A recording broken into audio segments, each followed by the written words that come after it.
Well, it's too early to really evaluate him, other than it's been great that he's been in the building. It's refreshing to see a player that recognizes where he's at and where he wants to get to. And Gabriel hasn't been in the building? As far as I know, he has not. I have not seen Dillon yet. Deshaun was in early when I got the job, so I got a chance to sit down with him. Damn, Dillon.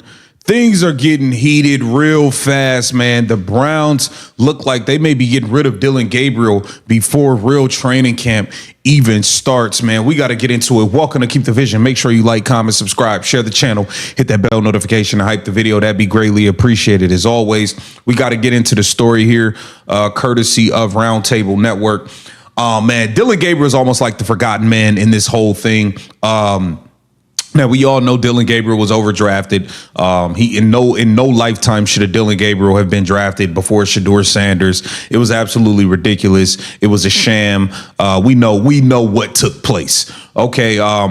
But all in all, this competition is strictly a Deshaun Watson, Shedeur Sanders thing. And Dillon Gabriel is really on the outs. The Browns drafted Taylor Green, another quarterback, late in the draft. And now it looks like they're being urged to go ahead and part ways and either try to find an asset that they can collect for Dillon Gabriel or to just release him completely. We got to get into it, man. This is crazy, man. What a turn of events for Dillon Gabriel. It says the Cleveland Browns should trade or cut Dillon Gabriel. The Cleveland Browns have been urged to part ways with Dillon Gabriel. Cleveland has 4 quarterbacks: Gabriel, Watson, Sanders, and Green. It says the Browns are holding a quarterback competition that is essentially a 2-man race between Deshaun Watson and Shedeur Sanders. And Watson is the early leader, they say. Christopher Knox, a Bleacher Report, wrote down, however, Cleveland needs to develop its entire quarterback room, especially given the team's recent injury history at the position. With rookie 6th-round pick Taylor Green in the equation and only so many reps to go around in training camp, the Browns should look to trade Dillon Gabriel before camp. It says Gabriel's a 3rd-round pick in 2025 and has the intangibles to be a decent long-term backup. However, he doesn't have the physical tools to be a starter and isn't a great fit for Todd Monken's offense. Okay, so, man, look, everybody is urging the Browns to go ahead and get rid of Dillon Gabriel, and it seems like his days are truly numbered, and things happen fast, man. Now, Dan Labe was on 92.3 The Fan, and he spoke about, Denzel Boston, KC Concepcion, McNeil Warren, and some of these rookies that are going to have a big impact for this team. Let's take a listen. Dan, you think McNeil Warren starts at the one hi-hat free safety, or do you think he rotates in there with Hickman, or do you think he's kind of going to be a rotational guy with, Delpit down in the box as well? I think it'll probably be Hickman, at least to start. Now, look, we don't know how aggressive Mike Rutenberg is going to be throwing guys out there, and maybe McNeil Warren has a great camp, and you can't keep him off the field. But I think Ronnie Hickman last year had probably one of his best years. I don't think he's necessarily. You're not going to sign him to some long-term contract, and he's going to be your free safety for the next 5 to 10 years, but he's still a good player. And so I think they can kind of use McNeil Warren in more of a rotational role. Might free Grant Delpit up a little bit. Him and Delpit can kind of play some nickel. I know Grant was playing some nickel last year too. And, I don't know if actually covering in the slot is Grant's strength, but certainly playing in the box and being disruptive is one of his strengths. So I think they'll come up with a good rotation of those 3 guys. But right now, I think it would be Ronnie Hickman as that starter there, but I think McNeil Warren's going to push him. Dan Labby joining us on the Wise Heart Right, We Make It Right, Call Car Right hotline. We talked about the impact potentially of Monken sort of shifting the mentality at practice. Dan, what do you think, or let me ask it this way. How many wins tangibly in a season do you think Todd Monken can be worth in 2026? Ooh, that's a good question.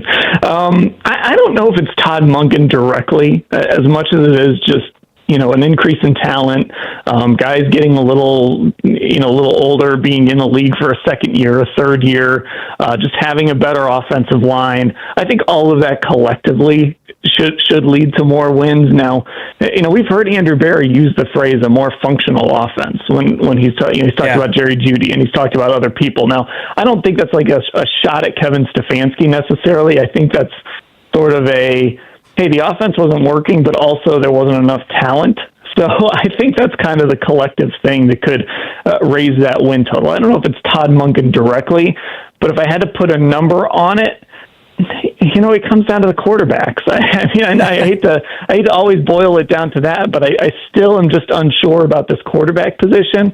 If they get average-ish quarterback play, Todd Monken's system and this culture change could probably add a win or 2 wins to the total. And then, you start thinking about, okay, could guys being more experienced help? Could guys, could the schedule help? And that's when you start to maybe up that win total a little more. All right, Dan, you know how much I love the offensive line play. What do you think the impact of Warhop's going to be with this basically brand new offensive line? And how long do you think it takes to kind of instill what he likes to do offensively? More than anything else, I'm looking forward to getting to training camp and watching those guys for the first 20, 30 minutes each and every day.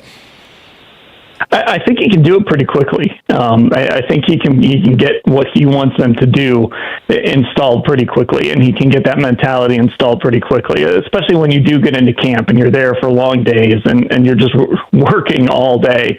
I think he can get them on the same page. There's a little bit of Bill Callahan in there. He's going to be hard on these guys, and I think that's good. And especially when you have a mix of veterans and a mix of young guys, I think having a guy like Warhop who's going to push and be detail-oriented and all of those things, I think is going to be important, because it became pretty evident how much this team missed Bill Callahan over the last couple of years. And, they tried with Andy Dickerson and they ended up halfway through the year, Mike Vrabel basically had to take over the offensive line. So, that was that year. And then last year it was okay, but it wasn't what it needed to be. And I think that might have been as much a talent issue as anything. So I think Warhop combined with better talent, I think this offensive line can hit the ground pretty quickly. Dan, we're all monitoring the situation in college football right now at Brendan Sorsby. I know there's an injunction that was filed. He's trying to basically get his eligibility back. I feel like it's probably unlikely that's going to happen, because these leagues all have to take betting and gambling very seriously. If this ends with him entering the supplemental draft, do you think the Browns would be interested in potentially using some level of pick to try to acquire him? I think they would have to be. Now, you obviously have to factor in a lot of things, just as far as if this was a supplemental draft, he wouldn't get here until, maybe the start of training camp, maybe during training camp. It would almost be this year, have to be a redshirt year for him, just based on the circumstances of him getting here. And he's got to get his stuff in order. He's like the personal side of it. He's got to get in order. And, you've got to trust that that's not going to come up again. There is risk involved here. The Browns have been through, it's not an apples to apples situation, but they took a player all the way back in, it was 2012 with Josh Gordon, and he had some issues that he was never able to overcome, and it ultimately torpedoed his career. So, again, it's not the same sort of issue, but it is still an addiction, and so you've got to make sure that he can get past that. Like I said, I think next year essentially would have to be a redshirt year for him. But that said, I don't know, if you gave up a second or a third or a fourth, I don't know what it would take. I wouldn't do a first round pick, but I almost feel like that's worth the risk. If you end up getting a guy that could be a long-term quarterback, what else are you going to do with that pick? Yes, you could add another talented player, but you've had a ton of picks already the last 2 years. So I would throw my hat in the ring for him. I wouldn't go, like I said, I wouldn't do a first-round pick. I'd have to have a little bit of a long meeting to be talked into a second-round pick. But with a guy that talented, if you believe that you can get him